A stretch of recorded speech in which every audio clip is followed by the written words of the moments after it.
G'day and welcome to the Grow a Small Business Podcast. I'm your host, Troy Truen. Each week, we speak with an owner who has grown a business with 5 to 30 team members to something bigger. Diving into their numbers and unearthing the pain they've experienced, we explore what they did to overcome each barrier and what they would do differently from day one. Let's get into it. Welcome everyone. Today I'm interviewing Mark Calabro and Shannon Hautot from HungryHungry based in Melbourne, Australia. Thanks for your time today, Mark and Shannon. Thanks for having us, Troy. Thanks, Troy. Let's start with how we know each other. So Sam from the PR Hub put us in touch. He's given us quite a few great guests on the cast. So I'm really looking forward to our chat today. Yeah, likewise. Great to be on the show. Just don't let her down. No. Tell our audience a bit about your business, what it does and how it makes money. Yeah, sure. So our original business, OrderMate, which we founded, that's literally out of a garage in the eastern suburbs of Melbourne after finishing university together. And it's actually 25 years, I think, this year coming up that we've known each other. Quarter of a century. Yeah, we can maybe dive into that a bit more later.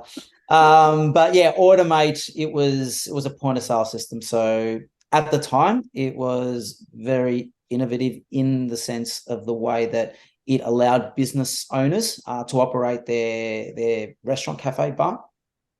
And then more recently is the HungryHungry business, which is now basically putting that ordering process, which was traditionally in the hands of the staff, into the hands of now the consumer, whether they're at home, at work, walking up to the venue or sitting down at a table in the venue. So OrderMate is more for people to book places at the restaurant or cafe for dinner or lunch or whatever, whereas HungryHungry is more, or mostly, I guess, you're in venue and you can place your actual food order. Is that right? So I think it's more about ordering all over, right? So, if you think of a lot of venues, hospitality venues, it's all about when you get into the venue or when you're at home and you're interacting to take an order, right?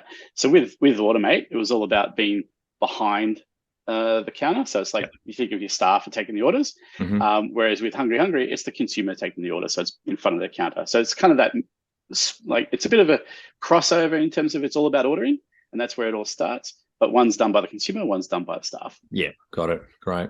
And we'll touch on going back. So what year did you start OrderMate? We started that in, we say 2003, but it was the year leading up to that where we were tinkering with a bunch of different things. And we realized one day, hey, we're going to make some money here at some point. And we thought, all right, let's do one thing and let's do it really well. And it was really 2003 that OrderMate was born. Were there any other Australian competitors in this marketplace at the time? Yeah, there were two others that were doing a software-based point of sale. So this was at a time where there was, the first iteration of point of sale was cash registers, the good old typewriter button stuff, cash register that, dates back, I don't even know when, probably late 20th century, a long time. And then probably into the 80s and 90s, it was really about those ROM screens or pads where you have like a little LCD screen, smart calculator, we often used to call them. And then it was software-based. And when we entered in, we'd been building it behind the scenes for a few years prior to that in some restaurants that we knew. But OrderMate in 2003 was, you'd say, the third software-based product in Australia. And it was very different even to the other two as well. Yep. And we had some customers back then that would, look at a computer-based, a PC-based system and then say to us, I'll use that in my restaurant when planes are using computers to fly them. And, they do use computers to fly them now. And those people do actually use our system. So, it was a bit of an education process and a growth for everyone. So 20 years ago, 2002, when you started the first business, how old were you both? Is my maths. Do we want to talk about that? I can see the grey hairs there, Mark. It was mid-20s. So we were at university for 5 years. We both studied the same. Are you both nerds? You did computing? Some are better nerds than others, if you could say. What did you study, Mark? Oh, we were doing the same thing. It was a double degree, and I kind of. It was hang on, you got to get it right. It was a Bachelor of Engineering in networking, and a Bachelor of Applied Science in multimedia. Got it. I was more the multimedia design stuff, and Shannon was the fluffy stuff. Fluffy stuff, correct. It says all of the tech propeller heads. Yep. As we used to call them. And and Shannon was definitely more into coding, breaking things. Shannon's great at breaking stuff. There was a lot of that in the early days. So I suppose the two of us combined kind of it was very complementary. Yep. Great. I think my mates in the engineering department at uni gave me the most amount of hangovers of all of my 5 years at uni. You guys can drink. Yeah. And then what year, maybe go through the rest of the journey. OrderMate started 2002 and take us from there. Yeah, I mean, the OrderMate journey, let's go for the first 10 years. It was organic. It was, building teams out from scratch. It was, it was very different to what you would do now, where we were also able to fund that out of the growth of the sales. So, over that journey, we really didn't take anything out ourselves from the business. It was all really reinvested to grow the product, to grow the business. We did that even with a reseller in the UAE.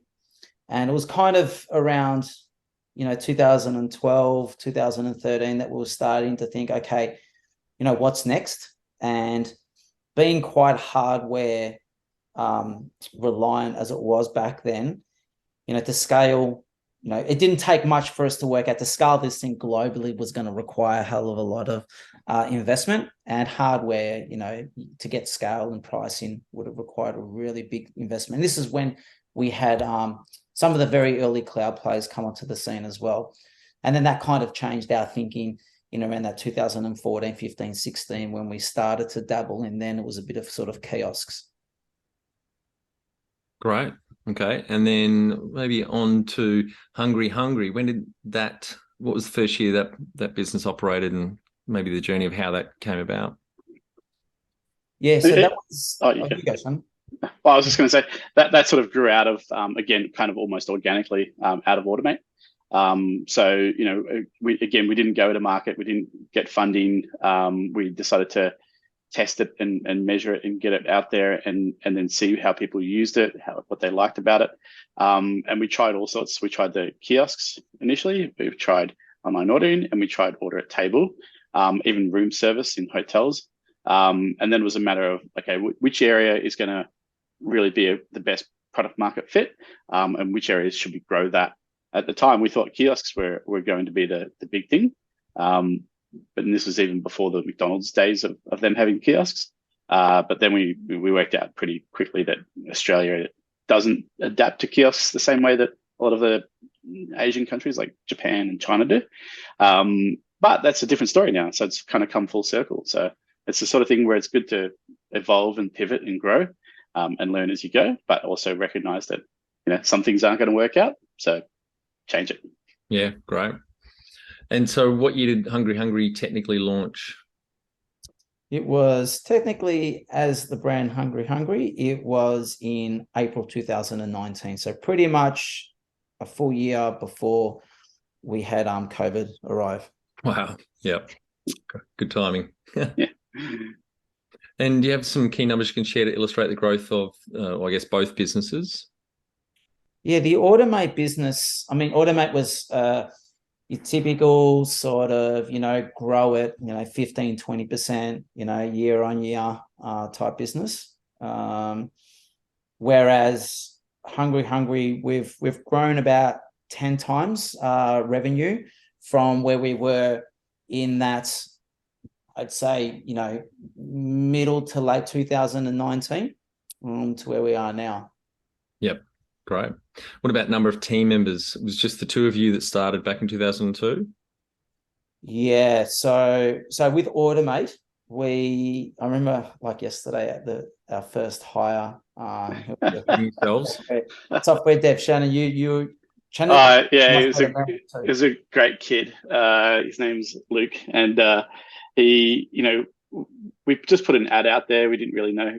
We were engineers trying to start up a business, so we're learning the ropes as you go, and that's what we've been doing all our lives, just learn the ropes as you go. And we put an ad out there, and we got one of the responses we got was a guy who basically his first line in his email was, "I love Java," and it it caught our attention, and he was so deeply involved in programming. He showed us what he did over his university break, where he redesigned an old game called Duke Nukem from the 80s. And did a great job of it. And so we had to interview him, and he's a little bit crazy, a little bit nuts, but I think that's the beauty of him. And he was such a great guy. He was with us for a very long time, about 10 years. So very passionate about coding then. You could say that. And so, I guess for the audience, we should also throw in there that you guys sold OrderMate. How long ago was that? Just last year. Yep. September 30 last year. Yep. And that's publicly out there in the public. That was sold for $7.5 million. Yeah, so a mixture of cash and shares in the entity as well. Yeah, great. And how many full-time equivalents did OrderMate get up to before you sold it? OrderMate got up to, it was roughly around 50 full-time team members. Yep, great. And what about HungryHungry? Did you start with a small team, or again just the two of you? Yeah, the team kind of, we grew, we went out and actually grew a business within a business. So HungryHungry, it was actually called something else. And we just, we put on, a salesperson, we put on, a couple of devs, and it was a team of probably around 6 earlier on. And when we moved into our new premise, we were a team of 8. So this was in April 2019. And then before the year 2020 was out, we were a team of 65. Shit. Wow. That was with about 45 in Australia, yep. And 20 offshore, supporting the various teams and roles in Australia. And New Zealand. Let's not forget about New Zealand. No. The guys over the ditch. Well, it's like I'm over the ditch in Tasmania. Everyone forgets about South Australia a couple of years ago. I'm going through the airport, and they've got a map there of Australia, this new fancy-looking map, and there's no Tasmania. I was furious.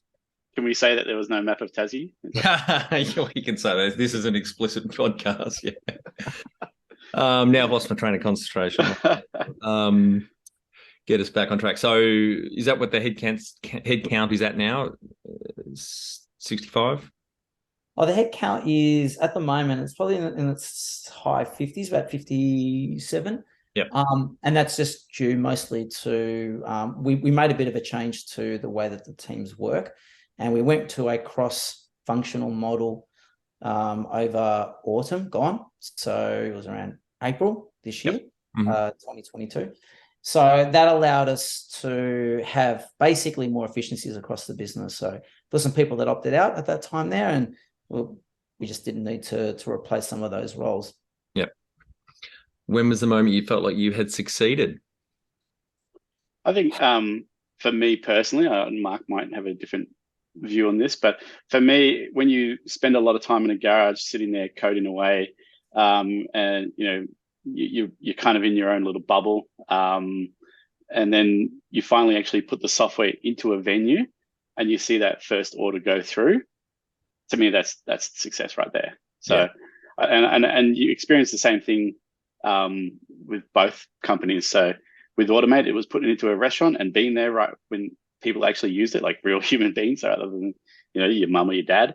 And then again with HungryHungry, when you create something and you put it on the internet, and you don't even have to start advertising or anything like that, and then suddenly orders start coming through the system. So just seeing that, I think, is the biggest success that you can get straight away. Just be able to create something, going from a dream to a reality. I think that's one of the biggest things you can get as a success as a founder. Building a product. And I would say, coming from the fluffy guy Overrated. No, look, for me, it's probably, walking into a venue where you're having a chat with, the owner, or could even be, a member of the staff, and they're just saying something, that just kind of, it might be a compliment. It might have been something that you've released in the product, or it might be from the service they've received from the team. It's they're tough critics, restaurant bar owners. I've so heard. When they actually go out of their way to pay a compliment to something that you've done, that they really mean it. Yeah. And I still get a huge kick out of that. Yeah. I was just going to say, I think, to me, it's probably not really like a pass fail with success. It's not always just you're either successful or you're not. I think it's a series of goals and milestones, and you got to hit them. You got to challenge yourself, and you got to get to that. But nobody who you consider successful gets to their challenge and then stops, right? No. They're always creating the next challenge, the next goal, the next milestone, and they're smashing that. So it's more of like creating an ongoing habit rather than pinning your hopes and dreams on this one thing that'll happen or may not happen. What does success look like to you now? I think it's the same. I think having sold OrderMate was a great validation of what we've done, to show that a publicly listed company can buy a company that we've built from nothing, from credit cards and savings, and just to have that, I think that's success in itself. I think growing a team, growing a great legacy, growing something that people enjoy using. I think that's what success for me is. Number one thing you'd recommend to marketing a fast-growing business? Yeah. So for me, that would be get your product market right first, and then go and invest in marketing and sales.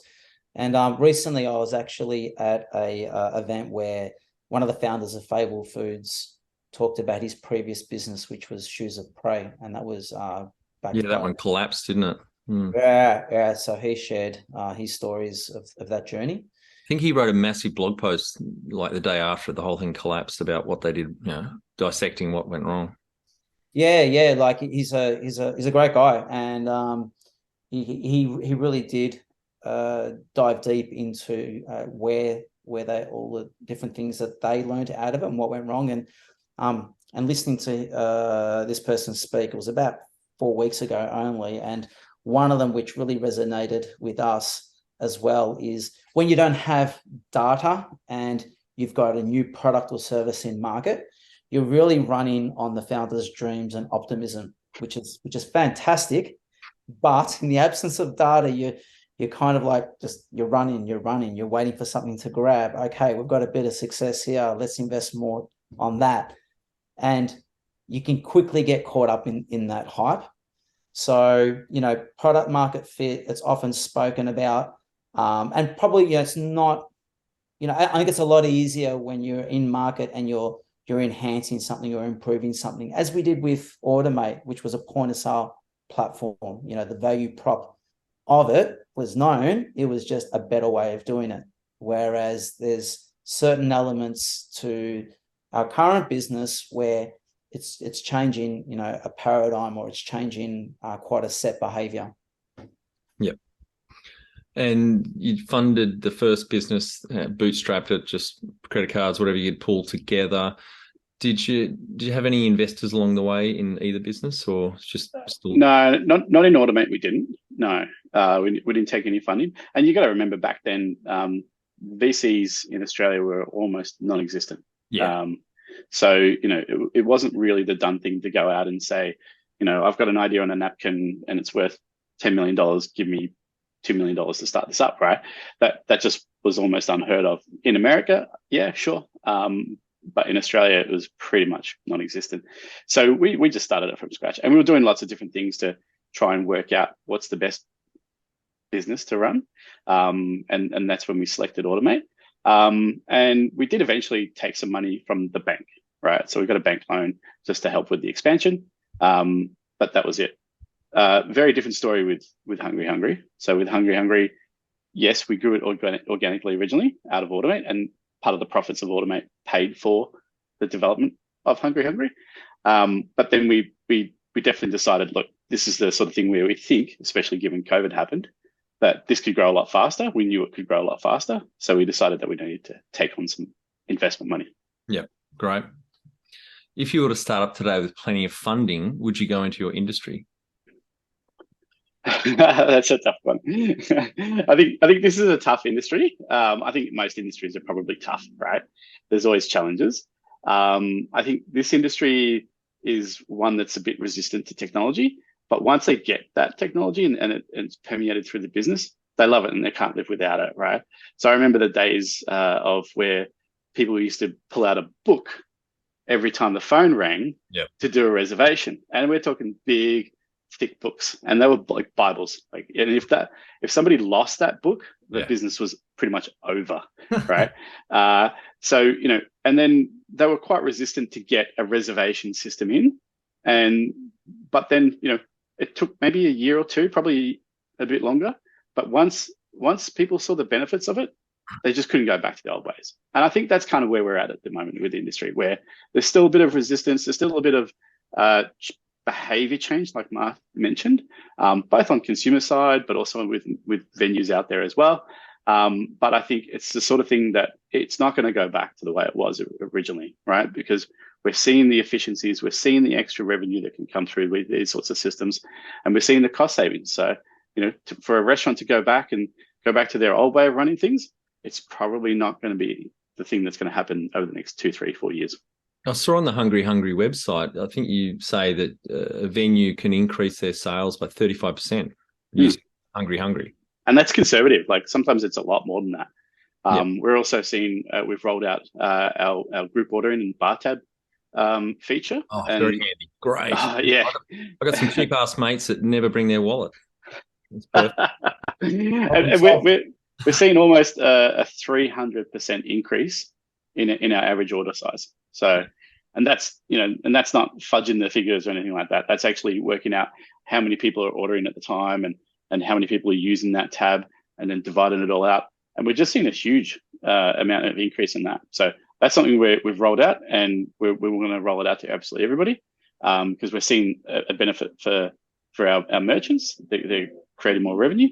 And of course, as part of our win-win value that we have, our win-win-win, if they do well, we do well. Yeah, of course. And for either or both products, did you have a focus on helping the venue market to their customers? Yeah, especially with the out of venue, it's a bit more easier to do that. With Google and any kind of form of marketing with Instagram. We've got partnerships with Instagram, and we help set up those sorts of channels to market. In venue, it's more about the visual aspect. It's more about how do you activate the ordering? How do we get, whether it's those stickers or the QR code pucks or A-frames and posters and all that kind of stuff. And that's where the creativity really comes in. That's where some venues like to go a bit wild, and we're okay with that. Creates interesting things, but we find that that's where the most channel to market in venue is how you scan your QR code. Yeah. Can you outline the most stressful point in your small business growth journey so our audience can learn from it? 20 years of experience, I'm sure you guys have seen a lot. Wow, yeah. That was one of those things that, where do you start with that, right? Yeah, well, probably one of them to speak of, and keep in mind, this was in the middle of I think the longest of, I can't even remember how many lockdowns we had here in Victoria. We actually sold OrderMate. So this was over pretty much the best part of August and then all of September, where, never having sold a business before, having gone through that process and, not being able to, say certain things to certain team members and all whilst doing that, trying to get another business off the ground in, HungryHungry, and then, many moving parts to that. So, just going through that whole process, it was also a bit of an emotional roller coaster as well, because as you're doing it for the first time, you've got your accountant, you've got, a mate who sold a business before. And, I think everyone always says, until, money is settled, it's, it's not done. So then you start, Yeah, and we actually had a process that we'd started going down sort of fall over, not sort of months before that, not at the end, but sort of midway. So in the back of your mind, you've always got, I remember even on the night of settlement, you've still got in the back of your mind, is this real? Is this going to happen? Mm. And when you're talking about a publicly listed company, you've got to keep it all confidential, which is kind of not really us. We prefer to talk about it with the team, and go through the motions with everyone. But it just can't happen on the other side of the fence. So you kind of really put in a lot of stress on a very few small number of team members. And I really feel for them. They really came through. They helped us through the whole process, and they did probably, I would say they definitely did the bulk of the work, right? And even our families as well, like the ups and downs of, oh, this is going to happen. Oh, maybe it's not going to happen. This is going to happen. Maybe it's not going to happen. Oh, it's pretty full on. What area in business do you feel you've had to work on the most to add the greatest value? I think for me, it's been people and culture. I think ultimately, business is made up of people, and really, it can be sometimes, a fine line between giving them that transparency, but kind of, at what point do you kind of like draw a bit of a line between just sharing too much information with certain teams or people, not because you don't want to, but it's easy to create unnecessary noise as well in the business. And I think then you go into a pandemic where, let's just say, people were probably a little bit more heightened in terms of worry, or, it might be stress from not seeing loved ones or family, or being stuck on the other side of the world as we had with quite a few team members. It's probably in that the whole people part of the business, which I think is common for nearly everyone I speak to, as human beings in their business.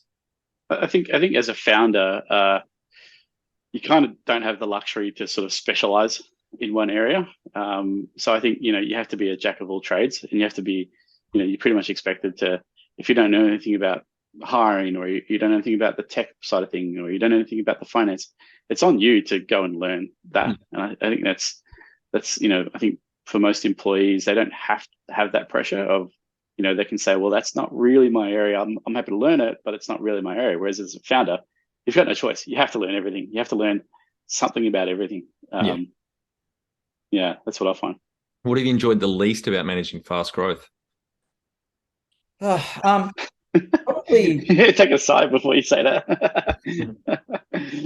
Look, again, this was definitely a resultant of COVID, and that was just, there was this kind of venturing into this whole unknown world when we were just seeing the volume of transactions coming through with our servers, and it was almost like, is the roof going to collapse here? Are we safe?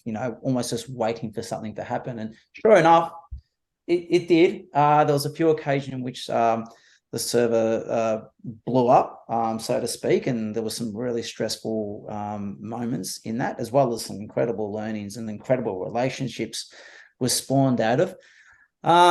And then the other one, if we're talking about just managing a fast growth business, it's probably on a personal note, it's just really trying to remain present when you're at, whether it's a family gathering or just even a social situation where your mind is often totally consumed about what's happening, what happened today, a shift in priority for tomorrow that you weren't in perhaps the headspace for, or you needed to do some prep work for. So it's just that whole, I think, managing your own thoughts and emotions. Yep. What do you love most about growing a small business? Every day is a whole new adventure. We should make a pop-up book. Oh, yeah. I think for me, it's probably just achieving the wins as you go and achieving them as a team. I'm someone that, I enjoy working with people. I also enjoy my own downtime. I definitely consider myself an introvert, but when you win together as a team, to me, it's pretty special. Shannon, you might have. Yeah, I think for me, it's creating something out of nothing, right? It's something that didn't exist before, and then you come up with an idea, or you and the team come up with ideas, and then you just make it happen. I think that's the magic, I reckon. What has been the biggest mindset shift for you in your small business growth journey? Probably, I reckon there's heaps. Probably really running agile, which, you probably did. We had the luxury of time when we were growing OrderMate, in that it was a lot more, hey, here's our annual strategy, and this is what we want to achieve each quarter, and so forth. Whereas, running HungryHungry, it did change. It had to change in our minds. So we almost had to, upload a new operating system in our minds. Yeah. So what for HungryHungry, moved to, say, 30-day sprints instead of the usual 90-day agile sprints. Is that what you mean? Yeah, just more like you can't plan for too far ahead because things just change so much. Yeah. So, in running an agile business and an agile product, it's, what's the most important parts to do it now. You don't know when you're going to get to the endpoint, and you actually would even really probably define the endpoint. You keep it rather loose. So you're just trying to create maximum impact. Especially over the last 2 years, like we've got a business that's heavily impacted by COVID, right? Sometimes good, sometimes bad.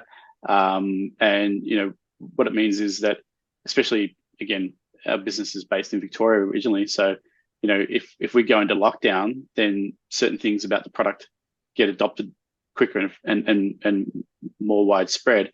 And then out of lockdowns, it's other things that get adopted. And so there's this just constant ebb and flow over the last 2 years of what's important and what's not important. And so it was, I feel like we're getting out of that now, and then we can plan a lot better. We can be a lot more accurate in our longer term planning. It seems to be opening up a lot better now. The number one habit you think a small business owner needs to develop and maintain? Lots of small habits that are going to be conducive to running a marathon and not a sprint. You got a take on that, Shannon? I think look, I think there's so much that you have to get done in a day. I think the number one thing is prioritize what is the most important and do your best to get that done. And you always come up with a list of 10 things that you got to get done, and you might get through 2. Yeah. Right. So of those 2, you better make them the best that you can do right now. Yeah, if everything's a priority, nothing is. Mm-hmm. True. Find it hard to define a clear strategy, then communicate it and execute it alongside the rest of your team?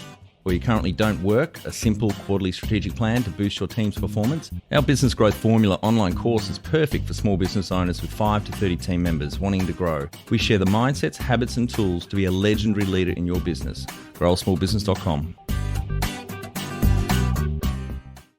Great question for you guys. A lot of experience in this over 20 years. Can you talk to how you've added people to the team, some wins, mistakes, and advice for those listening? Yeah, again, 2 very different beasts in the way that we grew the teams in OrderMate, as opposed to in HungryHungry. And I mean, the biggest difference was, we hired 40 odd people in about 9 months, and we didn't get in a room with one of them, even the ones that might have been a few kilometers away. It was all done online. So yeah, that was incredibly challenging, and that points to really trying to create that that people and culture piece.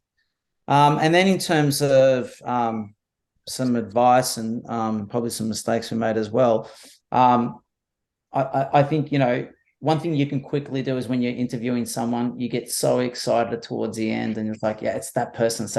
I can't wait for them. This is the start date and everything. You don't really, like, the reference checks can sometimes be missed out a little bit. And I'm always cautious now of, I'm when someone doesn't put down their last employer or their last manager, like for me, that can sometimes, it's a big sign, a bit of a signal. Okay, why aren't they put in their previous manager or the founder of that business if they're reporting to them previously? Yes, absolutely. Yeah. Would have been incredibly tough for you guys because Melbourne was the most locked down city during COVID, and 93% of our communication is non-verbal. 7% are the actual words we say. So, I mean, Zoom can only go so far, but it would have been really hard to be recruiting, especially at such a fast pace. Yeah, and especially when you're looking at the screen all day, and there's not really a gap between meetings. It was, it was literally jumping from one meeting to another. So then you get to like a meeting at 5 o'clock. You've hardly, even seen daylight, and then you're going into, another person you've never met before. So those cues that you often get, and even sometimes just driving to a meeting and meeting up with someone gives you that opportunity just to kind of reset in your own mind as well. Yeah. What are some of the things you recommend to building a sustainable and kick-ass culture to help with the growth? Probably the one that, for me, it's actually really getting to know people as human beings. We bring so much of our own personal lives to work, and vice versa. So, I believe if you hire, great people, if you're a great person, you will generally attract great people as well. So I think that they're kind of like the building blocks to building, a really good, strong culture. And we had that and did that in spades with OrderMate. Even to this day, people still talk about the people that we brought on that journey, and a lot of them are still there. And we were like a family in many ways. I think as well. I think you got to get really heavily involved as a founder in hiring. Yep, totally agree. And I think the minute that you sort of let that go and you just give everyone else full carte blanche on who to hire and how to hire and all that sort of stuff, it may seem like the right thing to do because you've got to scale fast and all those kind of things. But, I think the fundamentals in business have been around for a long time. And, hiring those people that have been at jobs for 6 months at a time and job hopping, I think are hurtful to your business. Yeah. And I think a lot of people are now talking about how that's the new normal. But call me old school, I don't think that's a good way to do business. I think you've got to try and hire the right people from the start and try and keep them there for as long as you can. But by doing the right things, and it's got to be a two-way street. Everyone has to look after each other.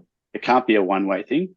And it does feel like for the last couple of years, it's been more of a one-way thing where, people have been demanding perks and this and that. You hear about it with Google and Facebook and all that sort of stuff. And I think that's probably not a sustainable way to run a business.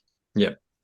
Well, Mark Horseman, who I've had on the podcast, one of the co-founders of Manager Tools, the number one downloaded management podcast on the internet for the last 10 to 15 years or so.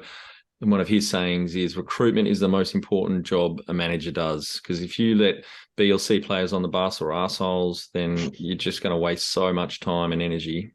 Ain't that the truth? Love for you both to answer this one. Tell our audience how you've handled balance. Well, yeah. This has been a real struggle. And, thinking back to, and I've got two young boys at the time, 3 and 5. So being locked up at home wasn't easy, and having a computer always in arm's reach with a head full of things to do was always probably a bit too tempting. So that was, for me, that was a really big challenge. But handling how I generally try to balance things out is I just try and keep up the exercise. Yep. What about yourself, Shannon? I think it's almost like, in reality, for a founder, it's almost impossible. You cannot just have a separation between work and life. So I think you never know. At 9 o'clock on a Friday night, you might get a call, right? And you just got to take that call. So I think you just got to be flexible as a founder and know that your time as in terms of work and your time in terms of life are very intermingled. And I think you can work against that, but it's just the reality. How much professional development have you invested in yourself? We've done a lot in the last probably 5-6 years. Wish we had have met certain people much earlier on in our journey, and I think a lot of people would say that as well. But yeah, at the end of the day, we're our own blockers. So in other words, if we have a real challenge in the business and we need to work on that, we've got some great networks behind us. In that, most of your listeners may or may not have heard of EO, Entrepreneurs Organisation, or YPO, Professionals Organisation. So I've been in EO for 6 years. Shannon's been in YPO for about 3. Yep, and they're great organisations. I think as well. Just on that, I'm not a big believer in doing a course and learning 10% of that course just so that you can get a couple of letters at the end of your name. I think again, going back to the principles of agile and running fast and trying to learn as you go. I think there's far more information that you can get from podcasts and YouTube and even just the internet. And obviously you've got to have it. Whatever you consume, you've got to have it with a grain of salt. But there's so much more information out there now that if you are stuck on a topic or you want to learn about something that is relevant to you right here, right now, again, the principles of agile, then you go and seek that. You find that answer out. And then obviously it's up to you to decide. No one's going to give you the answers. Yep, totally agree. The downside to that, as I found out in the car this morning when my almost 10-year-old daughter asked me something around Christmas, because she doesn't believe in Santa Claus anymore, and we're talking about it. And I said, how did you work out early this year that Santa wasn't real? She said, well, I saw that you texted my list of presents I want to mummy, because we've separated 8-9 years ago. And then it got me thinking. So then I Googled, is Santa real? Dad, Google really shouldn't tell kids that. Yep. Information is great, but can come with a cost, can't it? Have you had mentors or coaches along the way? Yeah. We had a couple of business coaches in the early part of our journey that were good. They were good, but one particular person that we met about 5 years ago, I would say, has been really, really instrumental in our growth and what we've achieved. We still see this person probably every second month now, and it'll be pretty much a half a day out of the business, and it's always high value. Yeah, great. And then I think as well as coach, a coach is the best for us, I feel, because a coach doesn't have to be your friend.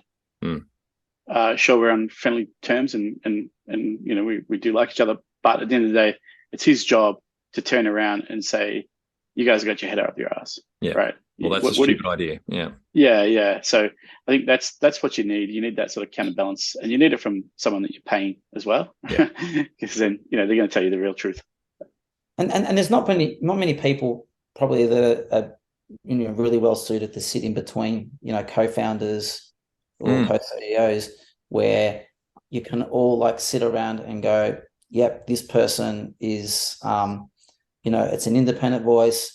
They might say something that the other partner may not be able to articulate in a certain way, whereas they've always got a really good read of the room. They really understand. After a while, you've done some sessions, they really understand how each person operates. I couldn't recommend it. Yep. More enough. I assume because you've got other people's money in this business, do you have a board of directors? Yeah, that's right. So with OrderMate, no, we didn't. It was just us, 50-50 the whole way through, even to the day we exited. But obviously, yes, we have a chairman, and the chairman is also a shareholder and has brought along other shareholders as well. We don't have any independents, so it's just the three of us at this stage. We're open for that, but we do have advisors, particularly around finance. Yeah, great. All right, you're one of the few businesses we've had on that's had an exit. So have you got any advice for the audience on exiting? I think it's life changing straight away. Like, I think that's an amazing thing. It can definitely change your situation. That's for sure, especially with your family as well. Yep. Yeah. Anything you do differently though, Mark, come to mind? And I've said this how many times before. It would be bring in someone like a business coach, but I wouldn't just settle for the first or second. I would really invest time in trying to find, and it could be a mentor that you change up every year. I think that there's a lot to be said to be able to talk to someone that you trust, who not always, but usually has a little bit of wisdom and will ask a better question. I think you're still stuck on the mentor coaches question. Have you got any advice on someone considering exiting or selling their business, basically? Well, I think one of the biggest things that I learned is that there are a lot of tie kickers out there. Right. And that you got to force the question a lot quicker. So you got to cut to the chase and just see, are they really serious about this? Because there are a lot of people just window shopping, just sussing out the market, seeing how they compare with everyone else. And they're not really that serious. So I think cut to the chase and just ask the hard questions. And if they get offended by that, it's probably because they've got something else on their agenda that they're not telling you about. Yeah. I've got another one as well, which I would definitely do, is almost just go through the process of selling your business with a corporate advisor or accountant, even if you're not thinking about it. I think until, going through that process, it makes you think about things. There's been, built or ready to sell, whatever that book's called. Yeah. But just going through that process and sitting actually in the shoes of a potential buyer and where the value is, and it may not be in the product, it might be somewhere completely different in the business. And that, I think, then doesn't need to feed into your strategy, in the next sort of 1 to 3 years. Yeah, no, that's great advice. All right, Mark and Shannon, we're on to our final 5 questions. What do you think is the hardest thing growing a small business? Would love to hear from both of you on this one. People.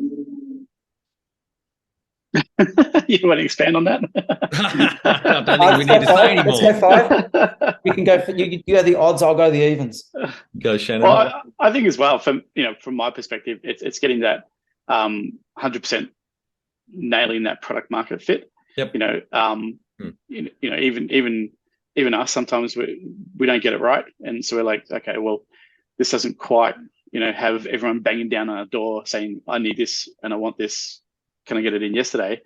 So I think it's continuously trying to work that out and trying to keep on getting the right product market fit. And that's the other thing that we found during COVID, is that you might have the product market fit now, but in 6 or 12 months, it may not be. So you've got to keep always continuously improving and getting better. Yep. Favorite business book would just help you the most? I was going to say, for me, it's Traction by Gino Wickman. I think it's, I can't remember its tagline, but it's something about a new operating system for business. Yeah, I've just finished reading it actually. Yeah. It's to me, it's probably one of the best in terms of, again, it follows the principles of Agile, and it's really about, what's going to give you the highest impact now, and working on that, but still having a vision for the future and where you're going. But that stuff that's 12, 24, 36 months away isn't going to have an impact right now. So what are you doing right now that's going to have the highest impact? Yeah. I really like that book. I think it shows you the right way to run a business. And Mark, do you have a different book? Yeah. One that actually had a really profound effect on my thinking was one written in the early 70s, which is kind of when you're thinking about technology and innovation. It was actually Future Shock, it's called. And what hasn't changed since then is humans' ability to process change. And it's quite actually, I remember reading the book about 6 months ago. In the early chapters, it was actually to think how this person, the author, I can't remember his name, described change and innovation as it was happening in the early 70s. It's the same things apply today. That was 50 years ago. Yeah. Yeah. Wow. Yeah. Any great podcasts or online learning tools you use for your own professional development? I got into the All In podcast around episode 50, so about just over a year ago. And I wish I had discovered it a lot earlier, because I think it's fantastic. What's it called? All In? Yeah, All In podcast. So it's got a little bit of a poker sense to it. But it's four guys in America, mostly California, and they're founders or VCs, or they were founders and now they're VCs. And we're talking like Chamath, who was one of the founders of Facebook, or early employees of Facebook. The guy who started David Sachs, what did he start? Yammer, and then sold it to Microsoft for like $1 billion. And there's a big mix of SaaS and science and a lot of ESG, a lot of politics, especially American politics, which they can go a bit heavy on. But I think it's just that great. They're almost like Aussies in terms of there's no bullshit to them. Right? They call each other out. They have a good yarn and they have a good fun time. But at the same time, they're really really hard hitting. I couldn't recommend it anymore. I look out for it every Sunday. Great. One tool you'd recommend to help grow a small business? Well, this is probably, we both probably agree on this one. It's going to be Slack, right? You can't live without Slack these days. To go back to, emails, especially for, we pretty much banned internal emails unless you really need to. And I wish the whole world would run on Slack, make life a lot easier. But that asynchronous way of working with each other and plus, I just think there's a whole lot more personality that you can portray in Slack rather than emails that can be really easily misconstrued. And, people don't know whether you're coming hard at other people or why do you have to CC all these people and who have you BCC'd? And I think Slack just has such a better way of doing things. Finally, my favorite question, I'd love for you both to answer this one. What would you tell yourself on day one of starting out?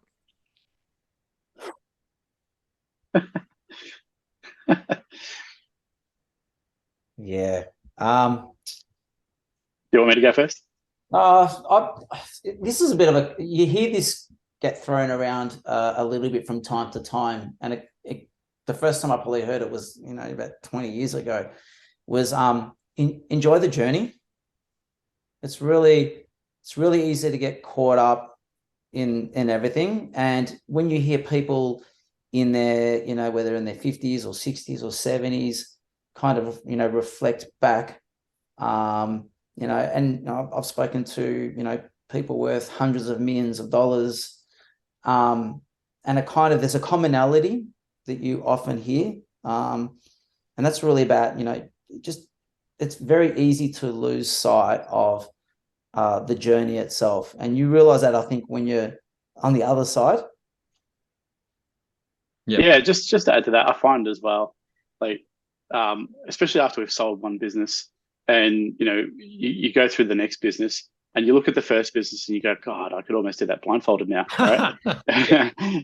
And so you learn so much as you go. And then, and so I think the lesson there is that, whatever you're going through, whatever challenges or problems that you're dealing with, the highs, the lows, other people have been there, done that. And so definitely ask around. And that's why we're in YPO and EO as well, just to have that shared experiences. Yeah. But on a sort of, other track, I think, this gets said all the time by everybody.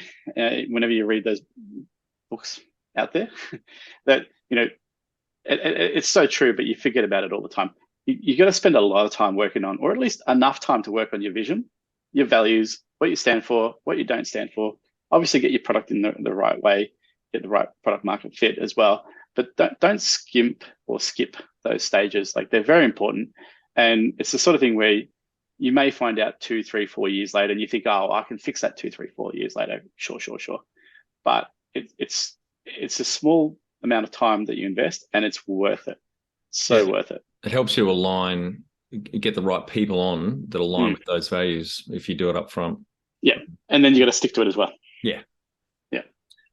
Awesome. Thanks, guys. Thanks, Mark and Shannon. Really enjoyed the chat today. I'm sure we could talk for another couple of hours. And I really appreciate you coming on and sharing your journey with us. 2 great businesses. Congratulations on the exit and the growth of Hungry Hungry. And we'll have to have you back on in a couple of years, see where you're at. Yeah, thanks, Troy. Yeah, thanks for having us on your show, Troy. That's it. Thanks for listening. Please leave a review in iTunes or whatever platform you listen to us on. It means more small business owners will find our cast and help people with their business growth journey.